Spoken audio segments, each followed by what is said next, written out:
혹시 해밍웨이의 소설 가운데 무기여 잘 있거라라고 하는 책을 읽어보셨습니까? 우리 가운데 그 책을 읽으신 분도 계시고 읽지 못하신 분도 계시지만 스토리는 아마 대부분 알고 있으리라고 생각이 됩니다. 그 이유는 영화를 통해서 우리에게 많이 접촉이 되었기 때문입니다. 군인과 그리고 간호사의 사랑을 담고 있었는데 소설의 이 주제는 이 전쟁의 비극과 그리고 사랑의 허무함을 보여준다라고 그렇게 얘기하는데 해밍웨이의 소설이 끝은 다 이렇게 허접하게 이 끝을 맺게 됩니다. 그런데 흥미로운 것이 있다면은 해밍웨이가 이 소설을 쓰면서 마지막 한 구절을 쓰기 위해서 6개월을 걸렸다고 합니다. 그것도 6개월 동안이 있죠. 지웠다 썼다 지웠다 썼다를 반복하게 되는데 무려 44번이나 지웠다 썼다를 반복했다 그렇게 이야기합니다. 세계적인 문호가 마지막 한 줄을 쓰기 위하여 6개월간 44번이나 썼다 지웠다를 반복했다고 하니까 제가 얼마나 놀랐는지 모릅니다. 그래서 이 작품의 마지막 문장이 뭔가 봤더니 이렇게 되어 있습니다. 나는 간호원들을 모두 내보내고 불을 껐다. 잠시 후 나는 병원 밖으로 나와 비를 맞으며 호텔로 돌아갔다. 이렇게 되어 있습니다. 요거를 쓰기 위해서 6개월 동안 그 고생을 했다라고 그렇게 이야기를 했습니다.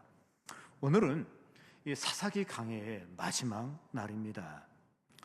지난해 1월 24일에 강해를 시작했으니까 18개월 동안 이 강해를 하게 되었습니다. 오늘 마지막 시간이었기 때문에 이 사사기의 마지막 문장을 우리가 접하게 됩니다. 때에 이스라엘에 왕이 없으므로 사람이 각기 자기의 소견에 옳은 대로 행하였더라. 이게 사사기의 마지막 문장입니다. 해피엔딩이 아닙니다.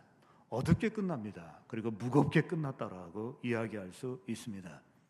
그동안 우리는 1년 넘게 사사기를 통해서 사사시대의 혼란을 마주했습니다.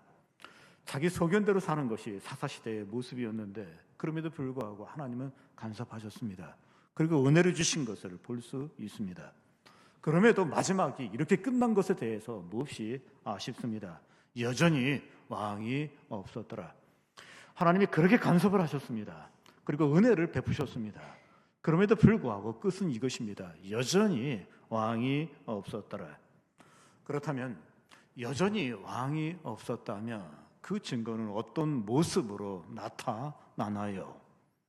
첫 번째, 여전히 잘못된 방법에 의존합니다. 여기 12절을 보십시오. 그들이 야베스 길라 주민 중에서 젊은 처녀 400명을 얻었으니 이는 아직 남자와 동침한 일이 없어 남자를 알지 못하는 자라. 그들을 실로 진영으로 데려오니 이곳은 가나안 땅이었더라. 여기 야베스 길라스를 공격한 다음에 미혼 여성 400명을 데려왔다 이렇게 됐는데 모셔온 거 아닙니다. 끌고 왔습니다. 그리고 포로로 잡아왔다라고 그렇게 이야기할 수 있습니다. 뭔가 이 본문을 보면서 방법상에 문제가 있는 것 같아요 라고 하는 생각을 하게 될 것입니다. 여전히 왕이 없는 이들, 여전히 잘못된 방법을 의존하고 있습니다. 이스라엘의 지파 연합하고 베냐민 지파가 전쟁을 했다는 거 우리가 지지난주를 통해서 말씀을 접하게 되었습니다. 이때 전쟁을 얼마나 치열하게 했는지 전쟁이 끝나고 보니까 도망간 남자 600명만 살아남게 된 것입니다. 이게 엄청나게 사람이 죽은 것입니다. 광야 시대를 기록한 민수기가 있습니다. 민수기는 사람을 세웠기 때문에 민수기라고 얘기하는데 왜 사람을 셌냐면 전쟁을 앞에 두고 있기 때문에 그때 장정들을 센 거예요. 그때 장정들을 세게 되는데 세 보니까 45,600명이었다 이렇게 돼 있어요. 근데 45,600명이 있죠. 지금 몇 명 남으면 600명이 남은 것을 볼 수 있습니다. 사실 사사시대였기 때문에 더 많은 사람이 있었으리라고 저는 생각을 합니다. 근데 전쟁이 끝난 다음에 이제 제정신이 돌아온 것입니다. 전쟁을 할 때는 죽이고 살리고 이겨야 되기 때문에 뭐 신경 쓰지 않았습니다. 근데 전쟁이 끝난 다음에 제정신이 들어온 다음에 가만히 보니까 베냐민 지파가 600명이 남은 거예요. 이제 자연스럽게 있죠. 이들에게 결혼을 하지 못하면 이 지파는 소멸되게 되어 있습니다. 이스라엘 지파는 있죠. 자기들끼리 이스라엘끼리 결혼을 하게 되는데 그들이 이전에 뭡니까 그 전쟁을 하기 전에 서로 그렇게 약속을 했습니다. 서원을 했습니다. 그것이 무엇이냐면 베냐민 지파 저것들하고는 우리 사돈을 삼지 않겠다, 결혼을 하지 않겠다, 우리 딸을 주지 않겠다라고 굳게 결심을 한 것입니다. 이제 정신을 차리게 되었습니다. 가만히 생각해 보니까 이게 너무 큰 문제로 이들이 고민을 하게 됩니다. 이거 어떻게 이 문제를 해결할 수 있는가? 그냥 가만히 있게 되면 자연스럽게 이 지파 가운데 베냐민 지파가 소멸된다라고 생각한 것입니다. 그래야 이들이 해결책을 제시하게 됩니다. 곰곰이 생각해 봤습니다. 곰곰이 생각했을 때 그때 그들이 뭐냐면 전쟁을 위해서 모이게 되었을 때 참전하지 않은 도시들이 있어요. 도시들이 있는데 이 도시들 그때 뭘 결의했냐면은 가만 놔두지 않겠다. 전쟁이 끝나면 다 우리 세상 말로 죽여버리겠다. 그렇게 결의를 한 것을 볼 수 있습니다. 그래서 어떻게 되냐면은 그때 다 그들을 갖다가 그렇게 하지 않았는가? 지금 이 여인 600명의 여인이 필요한데 이것을 어떻게 조달하냐면은 이 뭡니까 야베스 길르앗을 공격을 한 다음에 그래서 참전하지 않은 이 도시를 공격한 다음에 사람을 죽이고 그때 결혼하지 않은 여자 600명을 데리고 오자라고 해서 했는데 이 전쟁을 통해서 400명의 여인을 확보한 걸 볼 수 있습니다. 이거 들으시면서 뭔가 좀 이상하다 하는 생각을 해요. 성경이기 때문에 간이 이 있습니다라고 얘기하지는 않지만 뭔가 이상합니다라고 그런 생각을 하게 됩니다. 이후에 이상한 일은 계속 되어지고 있습니다. 한 번 방법이 잘못되니까 또 다른 방법도 잘못된 방법을 채택하게 되는데 600명의 여자가 필요한데 전쟁이 끝나고 잡아온 거 보니까 400명이에요. 그럼 200명이 빈 거예요. 그러면 이걸 어떻게 해결할까라고 고민하는 가운데 첫 번째 단추가 잘못 꼈기 때문에 두 번째 방법도 잘못 끼게 되어 있습니다. 어떤 생각을 해야 되냐면은 실로라고 하는 곳이 있는데 실로에 절기가 되면 여인들이 춤을 추러 나와요. 그때 베냐민 지파에게 이야기하기를 포도나무 속에 숨어 있다가 네가 원하는 여자들 하나씩 훔쳐갖고 도망가라는 거예요. 집으로 도망가라라고 그렇게 이야기한 겁니다. 그래서 200명이 채워진 것을 이 본문을 통해서 보게 됩니다. 근데 이것도 이렇게 일이 처리되냐라고 궁금해하실 것입니다. 이 방법이 잘못됐습니다. 그 이유는 무엇입니까? 사사기에서 잘못됐는데 잘못된 거의 모든 원인은 한 가지입니다. 그때 왕이 없었더라. 그들이 하나님을 왕으로 섬기고 있다라고 얘기하고 있지만 실질적으로 왕이 없었습니다. 그래야 여전히 잘못된 방법을 사용하는 것을 보게 됩니다. 오늘 이들이 성공적으로 400명의 여인을 붙들어 왔습니다. 근데 오늘 12절에 뭐라고 되어 있습니까? 놀랍게도 뭐라고 했냐면 이곳은 가나안 땅이었더라라고 그렇게 되어 있습니다. 지리적으로 가나안 땅입니다. 그리고 또 학적으로도 가나안 땅이라는 표현이 적당합니다. 근데 왜 굳이 가나안 땅이라는 표현을 여기에 썼겠습니까? 그 이유는 이 땅이 여호와의 땅이 아니에요. 아직도요. 하나님의 땅이 아닙니다. 가나안의 땅이에요. 하나님과 뜻과 상관없이 있죠. 모든 일이 진행되고 그리고 끝을 맺고 있기 때문입니다. 그래서 여전히 가나안 땅이었다라고 그렇게 말해주고 있는 것입니다. 오늘 이 예배에 참석하신 사랑하는 성도 여러분, 인생은 억지로 사는 거 아닙니다. 또 몸부림으로 사는 것도 아닙니다. 하나님의 이끄심으로 살 수 있기를 주의 이름으로 기원합니다. 우리가 억지로 살지 않기 위해서는 있죠. 꼭 그분의 부르심 안에 있어야 되고 하나님 안에 거해야 된다라고 이야기할 수 있는데 하나님 앞에 거한다라고 하는 이 표현은 하나님을 왕으로 모신다라는 뜻을 가지고 있습니다. 그러면 내가 하나님을 왕으로 모시고 있는가 모시고 있지 않는가 어떻게 알 수 있습니까? 세상을 살아갈 때 내 힘으로 사는가 아니면 하나님의 힘으로 사는가 그분을 왕으로 모시는지 안 모셨는지 알 수 있습니다. 자신을 이렇게 평가했을 때 점수가 형편없다는 생각을 하게 될 것입니다. 우리는 있죠. 하나님의 힘으로 살지 않냐고 내 힘으로 사는 게 너무나도 많습니다. 제가 이 부분에 대해서 고민하고 있었을 때 제가 제자훈련을 할 때 집사님 가운데 한 분이 정말 신학교에서 배우지 아니한 답변을 주셨어요. 그 지혜를 주셨어요. 제가 얼마나 큰 도움이 됐는지 모릅니다. 우리가 하나님을 주인으로 모신다는 것이 무슨 의미입니까? 라고 어떤 의미입니까? 라고 얘기했을 때 그분이 신학교에서 가르쳐주지 않은 얘기를 했는데 뭐라 하냐면 내가 하나님을 주인으로 모신다고 하는 것은 그분의 눈치를 보는 것입니다. 그렇게 얘기를 한 거예요. 여러분, 우리가 하나님을 섬긴다고 하는 것은 눈치를 보는 거예요. 그분의 눈치를 보는 거예요. 그분을 눈치를 보면 당신은 그분이 왕입니다. 그분의 눈치를 보지 않고 산다면 그냥 소견대로 사는 거예요. 이들과 비슷한 거예요. 그런데 대부분 이 수준이에요. 사사기를 보면서 이 수준으로 살고 있는 거예요. 이들을 보게 되면 하나님을 눈치를 보지 않습니다. 그냥 자기 소견대로 그냥 사는 것을 볼 수 있습니다. 가끔 문제 있는 교회에 이 일을 도와주기 위해서 참여하게 되는데 노예가 있기 때문에 참여를 하게 됩니다. 노예 안에 교회가 한 120개 정도 됩니다. 근데 가끔 문제 있는 교회가 제가 보기에는 한 4, 5년에 한 번 정도? 자주 있지는 않아요. 그냥 120개 교회 가운데 문제가 일어날 때 4, 5년 정도에 한 번 정도 뭐 이런 문제가 있어서 이 참여를 하게 됩니다. 근데 그 참여해서 그 교회를 보면서 놀라는 게 하나 있다면은 사실 그 상황 속에서 진짜 하나님 눈치를 많이 봐야 되는데 하나님 눈치 보는 사람 하나도 못 봤어요. 그때는 이 원초적인 본능이 나타나기 시작하는데 사람들이 전부 다 이상할 만큼 있죠. 하나님의 뜻, 하나님의 눈치하고 상관없이 발언을 하고 이야기하는 걸 제가 보았는데 교회에서 보지 못한 광경이 갖고 상당히 놀랬던 적이 있습니다. 그들이 하나님을 의지하는가, 자기의 힘을 의지하는가 방법이 있습니다. 기도를 많이 하면 하나님을 의지하는 거예요.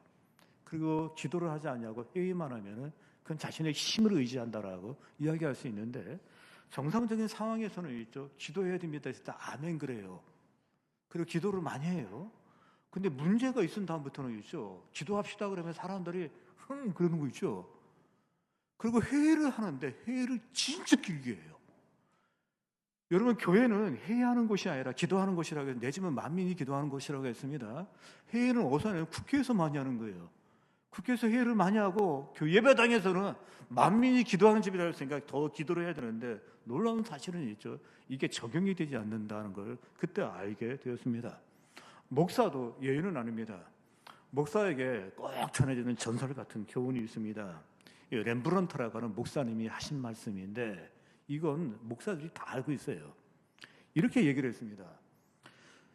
사람들에게 하나님에 대해서 이야기하는 시간보다 설교 가르치는데 목사 대부분 이런 시간을 씁니다. 사람들에게 하나님에 대해서 이야기하는 시간보다 하나님께 사람들에 대해서 이야기하는 시간을 더 많이 가져라 이렇게 얘기를 했어요. 이게 목사에게 주는 수칙이다 이렇게 되어 있는 거예요. 목사가 설교하는 시간보다도 기도하는 시간이 더 많아야 된다, 가르치는 시간보다 더 많아야 된다라고 이야기하면서 사람들에게 하나님에 대해서 이야기하는 것보다 하나님께 사람을 이야기하는 것에 더 많은 시간을 투자하라. 이거를 목사들 가운데 모르는 사람은 아무도 없습니다. 그리고 이상하게 문제만 있으면 이거를 따르는 사람은 또 하나도 없어요. 진짜 거의 없어요. 몇 사람 없어요. 오히려 많은 시간을 회의로 쓰는 것을 볼 수가 있었습니다. 여러분, 이거 보면서 무슨 힘으로 해결하려고 하는지 짐작할 수 있습니다. 여러분, 이스라엘이 광야에서 정탐꾼을 보내게 됩니다. 그때 12명이 나갔다 들어와서 보고를 하는데 그때 10명은 우리는 가면 죽습니다. 삼키는 땅입니다. 그렇게 얘기를 했어요. 근데 이들의 보고에 특징이 하나 있다면 하나님에 대한 언급이 없어요. 10명은 가면 죽습니다. 진짜 죽습니다. 쭉쭉쭉 얘기를 합니다. 그 두 사람이 갈 수 있습니다. 우리의 밥입니다. 우리 표현으로 하면 누워 떡 먹깁니다. 그렇게 얘기를 했어요. 우리의 밥이다라는 표현은 우리식으로 얘기하면 누워 떡 먹는 겁니다라고 그렇게 얘기를 하는 거예요. 한 가지 말하는 게 있어요. 하나님이 함께 하시면 이렇게 돼 있어요. 여기서 진짜 누가 왕인지를 명확하게 보여준다라고 얘기할 수 있는데 여러분 기억하십시오. 하나님의 왕인 사람은 이렇게 고백을 합니다. 주여 내 뜻대로 마옵시고 아버지 뜻대로 되기를 원하나이다. 이게 하나님의 왕인 사람의 기도 내용입니다. 근데 내가 왕인 사람은 어떻게 했습니까? 하나님의 뜻대로 마옵시고 내 뜻대로 되기를 원하나이다 하면서 정말 당당해요. 정말 당당합니다. 조금 더 위축되지 않습니다. 하나님 그렇게 해주셔야 됩니다 라고 그렇게 이야기하고 있습니다. 여러분, 순서가 잘못되어 있습니다. 방법이 잘못된 걸 선택한 것입니다. 제가 가끔 북한 관련 소식을 들을 때 좀 어색하고 이거 잘못됐다는 생각을 이렇게 할 때가 많습니다. 지도자 옆에 딸이 있더라고요. 주애라고 하는 어린이였습니다. 이 어린이가 처음으로 이 무대에 등장하게 되었을 때 그때 하얀 패딩을 입었어요. 그리고 구두를 한번 보십시오. 빨간 구두를 신었어요. 그리고 아빠 손을 이렇게 붙들고 있는 모습이었는데 존귀하신 자제분이다 이렇게 소개를 했어요. 그 후에 또 등장하게 되는데 있죠. 그 북한에 있는 지도자는 특징이 있다면 이렇게 가죽 잠바를 좋아하시대요. 그래서 그 취향이니까 어떻습니까? 가죽 잠바를 입든지 삼배 옷을 입든지 그건 본인 마음이니까 가죽 잠바를 입었는데 딸도 가죽 잠바를 입은 거예요. 이때는 표현이 좀 달랐습니다. 선글라스가 있었는데 뭐라고 되어 있냐면은 우리는 쓰지 않는 용어로 쓰더라도 향도라는 단어를 쓰는데 향도를 길을 인도한다는 뜻이거든요. 근데 우리는 이 용어 안 써요. 근데 그쪽 동네는 쓰더라고요. 향도라는 단어를 쓰고서 또 뭐라고 얘기를 했냐면은 샛별 여장군 이렇게 돼 있었어요. 샛별 여장군. 장군님이 있고 그 옆에 샛별 여장군. 근데 그것도 있죠. 굉장히 어색했는데 그때 코멘트하기를 후계자가 그 아이 같다. 그렇게 얘기를 했습니다. 최근에 아이가 또 나왔어요. 원산에 큰 휴양지를 만들었다고 그래요. 그리고 세계인을 초청해가지고 세계인에게 휴양지를 제공했는데 깜짝 놀란 게 있다면은 갑자기 이 아이가 있죠. 키가 한 170cm가 됐는지 아버지하고 키가 비슷해요. 그 이유는 뭐냐면 얘가 쑥 크기도 했고 또 하나 뭐냐면 하이힐을 신었다고 그래요. 그래가지고 쑥 커가지고 아버지가 170이라고 얘기했는데 그 키하고 비슷한 그런 느낌을 받았습니다. 근데 더 이상한 건 뭐냐면 있죠. 거기 이 아이의 엄마가 있어요. 3m 뒤에 따라와요. 이러면서 이렇게 따라오는 거 있죠. 그거 보면서 그때 사람들이 후계자가 저 아이구나 하는 걸 알았다라고 그렇게 얘기를 합니다. 한 번 잘못된 방법으로 끝을 맺었으면 좋습니다. 2번, 3번, 4번을 하겠다고 하는데 이건 정말 이유는 무엇입니까? 왕이 없습니다. 하나님이 없기 때문입니다. 근데 여러분 우리가 이렇게 극단적이진 않아도 우리의 모습은 어떻습니까? 우리의 모습도 이와 흡사한 모습을 보이게 되는데 조지 바너라고 하는 사람이 미국 교인들에게 물었습니다. 하나님이 살아계시고 그리고 그 하나님이 지금도 우리 하나님이라는 걸 고백합니까? 라고 얘기했을 때 70%가 예스라고 대답을 했습니다. 이렇게 되면 미국은 기독교 국가라고 얘기해도 틀리지 않을 정도입니다. 그 다음에 또 아주 디테일하게 물어봤어요. 그 내용이 어떤 내용이었냐면은 하나님의 말씀하는 절대 도덕 기준이 있고 가치관이 있고 그 가치관에 따를 준비가 되어 있는가 순종할 것인가라는 이 질문 앞에 30%가 예스라고 대답을 했던 것입니다. 하나님을 인정한다는 거예요. 그러나 사는 것은 내 소견대로 살겠다는 거예요. 우리는 간이 부지 않아가지고 하나님 앞에서 그런 얘기 못해요. 무슨 깡다기로 하나님 앞에 그런 얘기를 하겠습니까? 이 말은 무슨 얘기냐면 하나님을 인정하지만 나는 삶은 내 소견대로 살겠다. 진짜 미국 사람도 있죠. 하나님을 섬긴다고 하면서 진짜 자기들은 소견대로 살아요. 아주 쿨하게 살고 있는 모습을 볼 수 있습니다. 근데 그들뿐만 아니라 우리의 모습이 그렇지 않아요. 우리는 하나님 말씀대로 살지 않습니다. 그리고 깨달은 대로 살지 않습니다. 왜냐하면 우리 소견대로 삽니다. 그래서 성자가 없습니다. 성자를 볼 수가 없습니다. 왜요? 깨달은 대로 살지 않습니다. 어차피 우리는 소견대로 살 것을 굳게 결심하고 지금도 살고 있기 때문에 그래서 비슷비슷해요. 별나게 믿는 사람도 없습니다. 저는 별나게 믿는 사람이 있어요. 구도자적인 사람이 있었어요.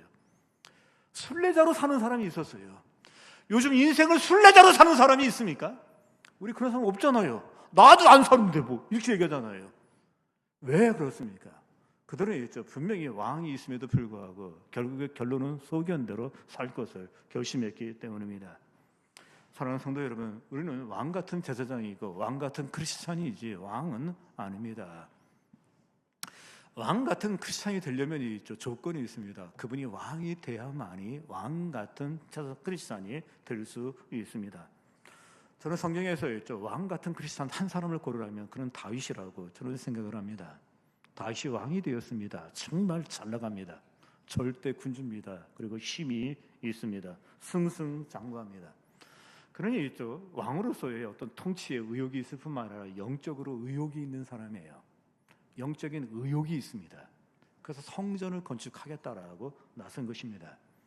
의욕이 있고 열심히 있고 있죠. 나름대로 뜨거운 마음이 있었을 때 하나님의 대답은 노입니다. 그때 토를 달지 않습니다. 진짜 그 뜨거운 마음으로 나가려고 했을 때, 노라고 했을 때 토를 달지 않냐고서 예 알겠습니다라고 끝을 맺는데, 정말 다윗은 왕 같은 크리스천입니다. 그는 정말 하나님을 왕으로 섬기는 사람입니다. 여전히 왕이 없는 친구는 여전히 잘못된 방법에 의존합니다. 두 번째, 여전히 왕이 없는 친구는 무엇으로 나타납니까? 여전히 잘못된 소원에 집착합니다. 여기 18절을 보십시오. 그러나 우리가 우리의 딸을 그들의 아내로 주지 못하리니 이는 이스라엘 자손이 맹세하여 이르기를 딸을 베냐민에게 아내로 주는 자는 저주를 받으리라 하였음이로다 하니라. 이스라엘은 하나님께 하는 맹세가 있고 사람들 사이에 하는 맹세가 있는데, 둘 다 이 맹세는 지키는 것으로 맹세를 합니다. 그리고 맹세를 어기게 되었을 때는 죽음을 각오한 행동으로 여겨졌습니다. 그러니까 맹세는 지키는 거예요. 근데 이 맹세는 문제가 있습니다. 왜냐하면 이 맹세가 형성되었을 때 그들은 분노했습니다. 그리고 흥분했습니다. 앞뒤 가릴 수 있는 상황이 아니었습니다. 하나님의 뜻을 물을 수 있는 그런 상황도 아니었습니다. 그냥 있죠. 이들은 결정된 거예요.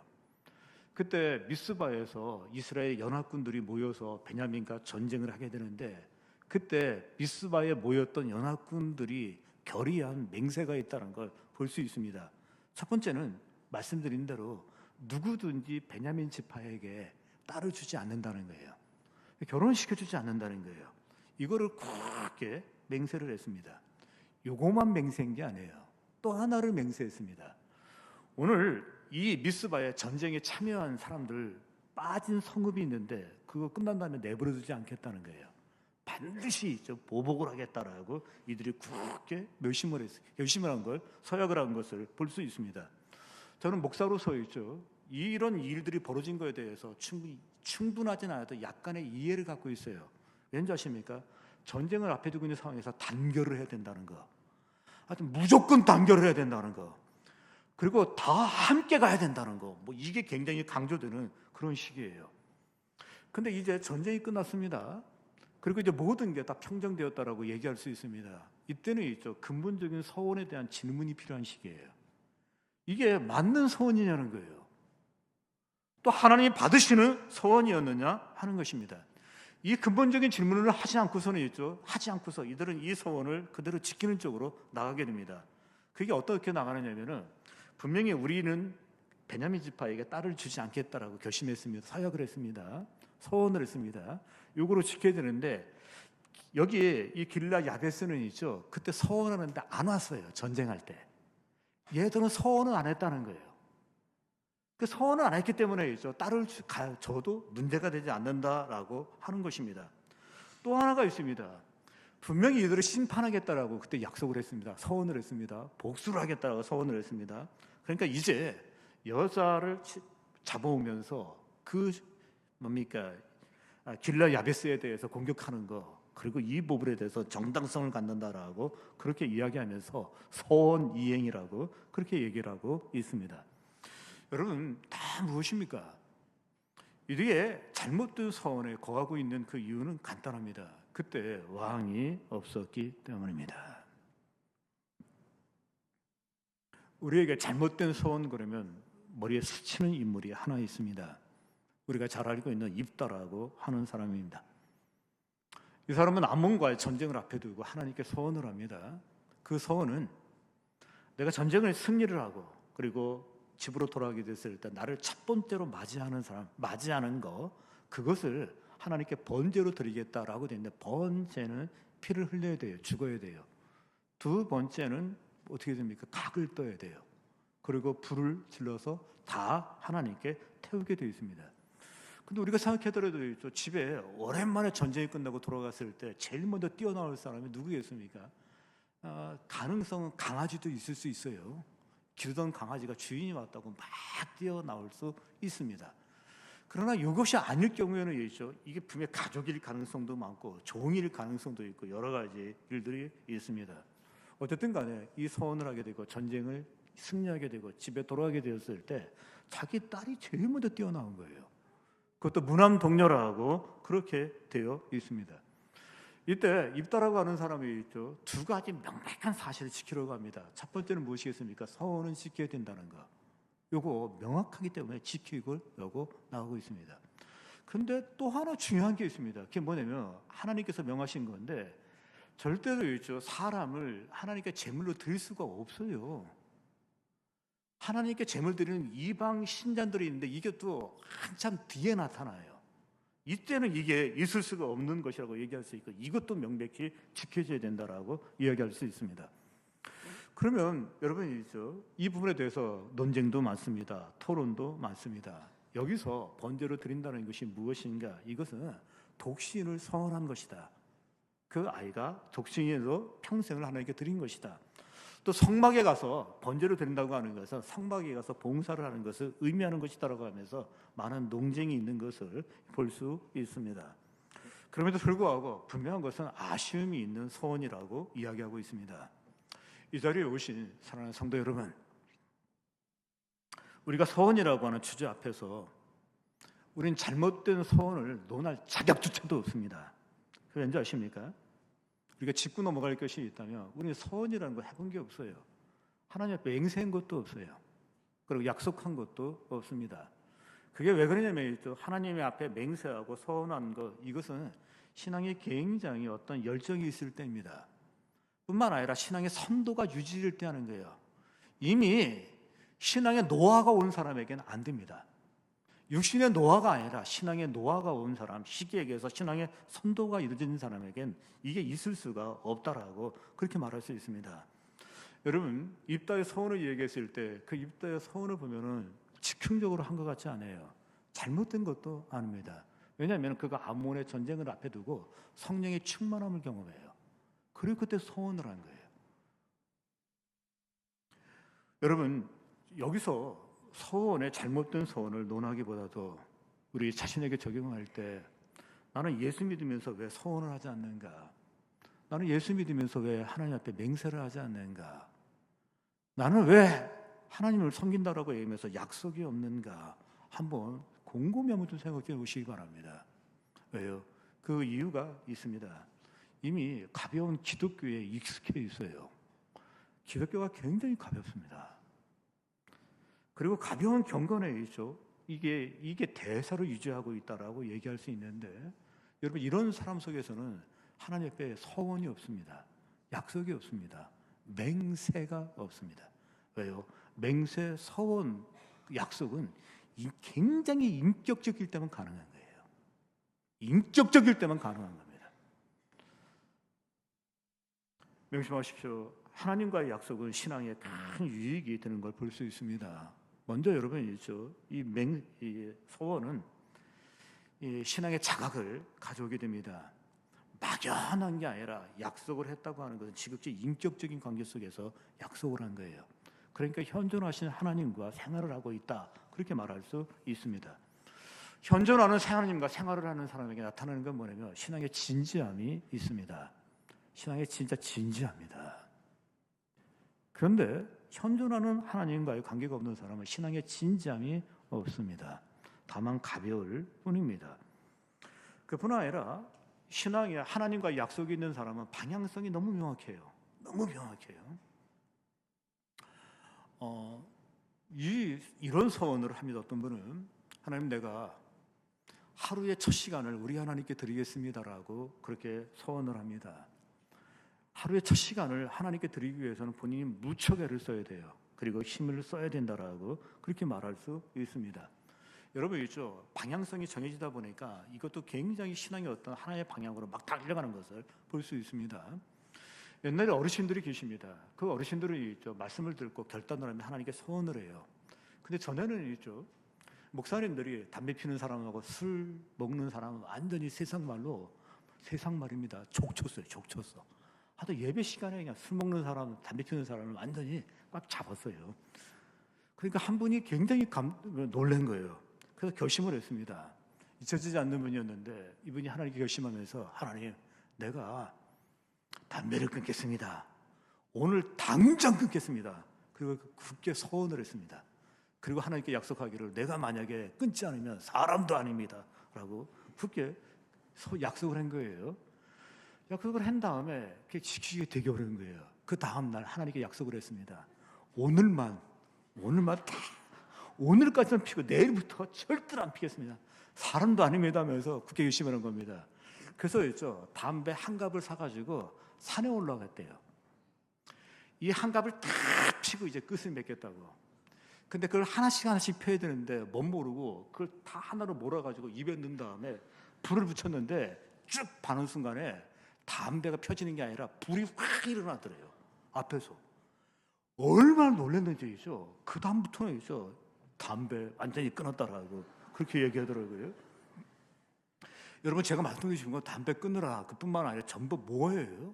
진짜 중요한 것은 있죠, 소원이 있었다는 거예요. 약속이 있었다는 거예요. 그리고 그걸 지키려고 있죠, 그렇게까지 노력을 했다라고 이야기하는 것입니다. 더 나가서 여러분 있죠, 우리가 소원을 하고 약속을 지키게 되었을 때, 약속을 지키려고 애쓸 때 자신의 연약함을 알게 돼요. 부족함을 알게 돼요. 우리 영적이지 않습니다. 좋은 말을 하고 영적인 말을 하다 할지라도 영적이지 않아요. 아주 육적이에요. 그러긴 상황을 자기가 알게 되고 있죠. 그때 하나님께서 아주 세밀한 은혜에 체험하게 되는 거예요. 믿음으로 살려고 선한 뜻을 갖고 나가게 될 때 하나님이 그걸 도와주시는 걸 경험하게 돼요. 그래서 있죠, 신앙의 간증이 있는 거예요. 또 신앙의 고백도 있는 것입니다. 이게 없는 사람은 있죠, 부동산에 대해서 할 말 많아요. 정치에 대해서 할 말 많아요. 연예계에 대해서 할 말 많아요. 예수 얘기만 나면 꼬리 내리는 사람이 있어요. 할 얘기가 없어요. 뭐 믿음으로 산 적도 없고 하나님의 약속을 지킨 것도 없어요. 그냥 가벼운 기독교 속에 있었기 때문에 예수 얘기가 제일 힘들어요. 예수 얘기할 말이 너무 없어요. 그 이유가 그래서 그런 것입니다. 이 유익이 있다는 것을 먼저 깨달은 사람이 누구냐면 바로 바울이라고 하는 사람입니다. 사도행전 18장에 보게 되면 그가 서원을 마치고 머리 깎았다는 얘기가 나와요. 머리 깎았다는 얘기가 18장에 나옵니다. 근데 이 사람이 왜 갑자기 서원을 하고 머리를 깎았나? 왜 끝났을 때 머리를 깎았습니까? 서원이 나실인 서원이겠죠. 나실인 서원은 머리를 기르는 거니까. 그러니까 아마 머리를 깎았다는 게 그 서원을 했던 것 같아요. 고린도에서 서원을 하고 1년 6개월 지켰다가 갱그리아에 와가지고 머리를 깎았다, 이게 되어 있습니다. 여기 그는 이미 주께 드려진 사람입니다. 하나님을 위해 헌신한 사람입니다. 1차, 2차, 3차 전도 여행을 통해서 자기가 누구인지를 보여주었습니다.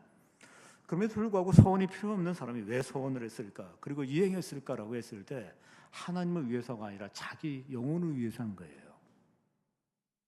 한마디로 있죠, 영적 수준을 한 단계 도약하기 위하여, 신앙의 깊이를 만들기 위하여 그가 서원을 하고 지킨 것입니다. 그렇습니다. 서원이 있습니다. 맹세가 있습니다. 약속이 있습니다. 영적 집중력을 줄 것입니다. 더 나아가서 있죠, 서원, 약속, 그리고 맹세는 신앙에 긴장감을 줄 것입니다.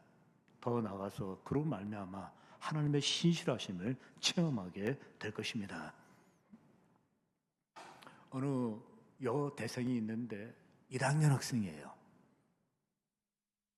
대학에 들어가서 이제 교회 예배당을 나간 겁니다. 근데 그날 목사님이 설교를 하면서 이렇게 말씀하십니다. 신약 성경에 쓰여지고 그 후에 필사를 하게 되는데 100행을 쓰게 되면은 25데나리온을 줘야 됐다. 1급, 이 필사자가 1급, 2급, 3급이 있는데 1급일 경우에는 25데나리온 줘야 된다, 이렇게 얘기를 한 거예요. 그러면은 25데나리온이니까 한 데나리온이 하루 일당이지 않습니까? 25일이면 한 달이에요. 왜냐면 일요일은 쉬어야 되니까. 그래서 뭐냐면 25일 한 달 잡았을 때 계산을 똑똑똑똑 쳐보니까 엄청난 거예요. 그래서 목사님이 얘기를 합니다. 성경을 우리 꼭 읽읍시다. 그리고 일독합시다 하면서 설교를 한 거예요. 그때 이 성경책이 비싸게 쓰여졌다는 걸 듣고서 감동이 되어가지고 그때 결심을 합니다. 처음으로 결심한 서원을 하는데 하나님께서 대학도 붙여주셨는데 올 1년이 끝나기 전에 성경을 일독하겠습니다 라고 서원을 한 거예요. 그 다음에 읽기 시작합니다. 여러분 일단 내용도 어렵고 힘든 거예요. 근데 열심히 읽어갑니다. 대학 1학년이니까 공부도 해야 될 것도 많고 놀 것도 많아요. 그럼에도 불구하고 열심히 읽는 가운데 1년이 끝났을 때 1년 연말에 성경을 일독을 끝내게 됩니다. 그때 이 학생이 중요한 말 한마디를 해요. 전에는 이 설교자들이 구약을 가리켜서 오실 메시아, 신약을 가리켜서 오신 메시아라고 얘기했는데 제가 진짜 성경을 읽어보니까 구약은 오실 메시아, 신약은 오신 메시아 같아요. 이렇게 얘기를 하는 거예요. 같아요. 이거 정말 중요한 겁니다. 내게 된 거예요. 깨닫게 된 것이라고 이야기할 수 있습니다. 사랑하는 성도 여러분, 주님과 개인적이고 인격적으로 살아계신 하나님과 신앙생활을 하시면서 사랑하는 그분과 함께 신앙생활을 하고 있기 때문에 살아있는 분하고 하기 때문에 약속을 하는데 오늘 이 자리에 오신 사랑하는 성도 여러분, 이런 약속 좀 한번 해보시기 바랍니다. 하나님, 내가 하루의 첫 시간을 우리 하나님께 드리겠습니다. 여러분, 이 서원할 수 있기를 주의 이름으로 기원합니다. 잠은 계속 잘 수밖에 없고 또 잘 수밖에 없어요. 근데 진짜 우리 살면서 있죠. 한번 그런 소원할 수 있기를 바랍니다. 내가 정말 새벽을 깨워보겠습니다. 하나님, 내가 지금부터 살아갈 때, 내가 믿음으로 살아갈 때, 신앙으로 살아갔을 때 내가 정말 하루의 시작과 끝을 찬양으로 시작하고 끝을 찬양으로 끝을 맺겠습니다. 여러분, 뭐 이런 기특한 여러분이 있죠. 소원할 수 있기를 주의 이름으로 기원합니다. 이 소원이 우리에게 있어야 돼요. 여전히 왕이 없는 증거는 무엇으로 나타납니까? 여전히 잘못된 소원에 집착합니다. 마지막으로 여러분, 세 번째, 여전히 왕이 없는 증거는 무엇으로 나타납니까? 여전히 자의적 해석에 머물러 있습니다. 여기 22절 보십시오. 만약 그의 아버지나 형제가 와서 여기 200명을 훔쳐오게 되었을 때 우리에게 시비하면 우리가 그에게 말하기를 청하건대 너희는 우리에게 은혜를 베풀어 그들을 우리에게 줄지니라. 이는 우리가 전쟁할 때 각 사람을 위하여 그의 아내를 얻어주지 못하였고 너희가 자유로 그들에게 준 것이 아니니 너희에게 죄가 없을 것임이니라. 이 말은 무슨 얘기냐면 있죠. 흥분해서 왔어요. 왜 내 동생을 훔쳐갔냐, 내 딸을 훔쳐갔냐라고 사람들이 왔습니다. 그때 이야기했을 때 우리에게 은혜를 베풀어 달라고 이야기하면서 뭐라고 하냐면 서원을 이야기하면서 그때 그러한 일이 있었기 때문에, 그리고 내가 그들에게 준 것이 아니니까 남들이 훔쳐가 먹으니까 너에게는 죄가 없다, 이런 식으로 얘기를 하고 있는 거예요. 뭔가 좀 이상하죠. 흔히 자의적 해석이라는 표현을 쓰고 있습니다. 이 자의적이라는 단어는 있죠. 이 자의적했을 때 자자가 스스로 자자가 아닙니다. 제멋대로 자자예요. 스스로 자가 아니에요. 그러니까 제 멋대로 자기가 해석을 하고 결정을 했다라고 그렇게 이야기를 하는데, 이 자의적은 있죠. 쉽게 얘기하면 규정이나 질서를 따르지 않고 자기 마음대로 행동하는 것을 자의적이다, 그렇게 얘기를 합니다. 인류의 불행은 다 여기서 시작되었습니다. 첫사람 아담이 있고 하와가 있습니다. 그들이 선악과 앞에서 하나님께 들은 말씀이 있어요. 이 선악과를 먹게 되면 정령 죽으리라는 얘기를 들었습니다. 근데 자의적으로 해석을 해요. 어떻게 해석을 합니까? 먹으면 죽을까 하노라 하면서 죽을까 하라게 있기 때문에 먹은 거예요. 꼭 죽은 건 아니고 죽을까로 해석을 했어요. 그래서 뭐냐면 먹은 거로 그렇게 되어 있습니다. 사울이라고 하는 사람이 있습니다. 이 사람이 역시 있죠. 자의적으로 말씀을 해석한다라고 그렇게 이야기할 수 있는데, 아말렉을 치라고 했을 때 아말렉을 진멸하라고 이야기했습니다. 그때 그가 알죠. 95%는 순종하고 5%는 불순종해요. 왕도 잡아오고 살찐 짐승도 잡아온 것으로 되어 있습니다. 그때 사무엘이 책망하게 되었을 때 그가 얘기하기를 난 다 순종했다라고 얘기해요. 근데 뭐가 잘못됐느냐라고 얘기합니다. 여기 순종이라고 했을 때 이 사람이 자의적 순종이라고 얘기해서, 자의적 순종의 특징은 선택적 순종을 합니다. 우리가 믿음 생활하고 신앙 생활합니다. 우리가 얼마나 자의적인 해석을 하냐면 하나님 말씀 앞에 애초부터 선택적 순종을 결심했습니다. 그리고 살고 있습니다. 그래서 아무리 들어도 들은 말씀으로 순종하지 않습니다. 어차피 선택적으로 내가 순종하기 때문입니다. 결정하기 때문입니다. 그 다음에 또 하나 있습니다. 사울을 보게 되면은 그때 어떤 일이 벌어집니까? 내 생각대로 순종한다라고 얘기할 수 있는데, 그 양을 잡아오면서 내 생각대로가 뭐냐면 제사를 드릴 때 쓰겠다는 거예요. 저는 진심이라고 생각을 해요. 제사 때 드리겠다. 제사 때 중요하게 재물이 중요한데 이때 쓸 수 있는 거 그때 쓰기 위해서 갖고 왔다라고 이야기하고 있습니다. 한마디로 순종은 순종인데 선택적 순종일 뿐만 아니라 자기 생각대로 순종하게 됩니다. 결국 자의적 해석이라고 이야기할 수 있습니다. 이때 우리가 주의해야 될 것이 있습니다. 그것은 무엇입니까? 자의적 해석은 반드시 후유증을 남깁니다. 뒤에 후유증을 만들어요. 지금까지 계속 그래왔고요. 이 결정에도 있죠. 문제가 있는 게, 뒤에 본문을 보시게 되면 이들이 성으로 돌아갔다, 가정으로 돌아갔다, 지파에게로 돌아갔다 이렇게 되어 있어요. 다 전쟁이 끝났으니까, 해결됐으니까 집으로 돌아갑니다. 고향으로 돌아갑니다. 그때 고향으로 들어갈 수 없는 600명의 여인이 있어요. 왠지 아십니까? 이들이 자의적으로 선택하고 해석하고 따랐기 때문입니다. 자의적 순종이든 해석이든 간에 모든 것에 반드시 후유증을 남깁니다. 그리고 문제를 남기는 것을 볼 수 있습니다. 사랑하는 성도 여러분, 말씀 뵙겠습니다. 가나안은 약속의 땅입니다. 축복의 땅입니다. 젖과 꿀이 흐르는 땅입니다. 그런데 이 땅이 지금의 지옥의 땅이 되었습니다. 축복의 땅이 아니라 지옥의 땅입니다. 그 이유는 무엇입니까? 왕이 없었기 때문입니다.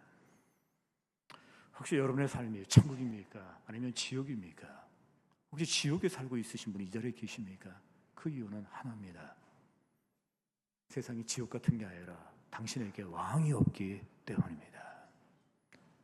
왕이 없으면, 내 마음에 왕이 주인되지 못하면 마음이 지옥이 됩니다. 생활도 지옥이라고 그렇게 말할 수 있습니다.